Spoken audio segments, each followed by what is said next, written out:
In today's video, I'm going to teach you how to remove those pesky buy and sell arrows from your TradingView chart for a cleaner, more tailored view.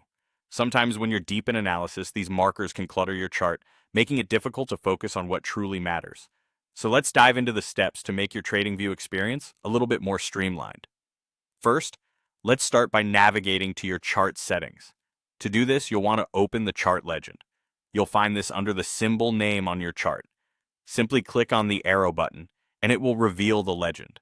From here, you'll be able to see all the indicators or custom drawing tools you currently have in place.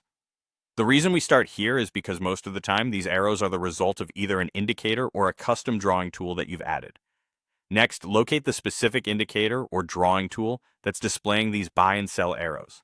Once you've identified the culprit, click on the gear icon next to its name. This will open up the settings menu for that particular indicator. Within this menu, you'll typically see an option to hide the indicator or adjust its plotting.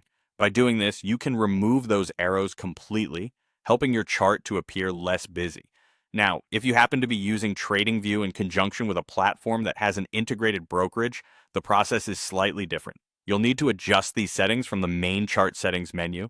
You can access this by navigating to the top corner of your screen and clicking Settings. Within this window, look for the Trading tab.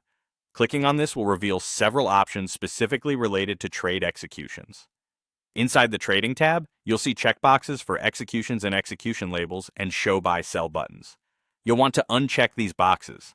Doing so hides any execution labels and buy sell buttons that clutter your view, once again leaving you with a cleaner chart.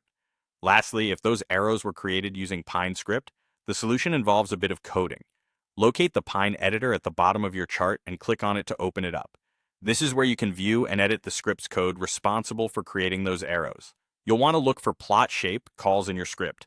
By changing parameters, like swapping out shape to triangle up with NAA, which stands for not available, you can effectively disable those shapes or even remove the lines related to them altogether. And there you have it. By following these steps, you can reduce the visual noise on your TradingView chart and focus more effectively on your market analysis. Whether through settings, adjustments, or a quick script edit, achieving a cleaner chart is easier than you might think. Enjoy your refined charting experience and happy trading.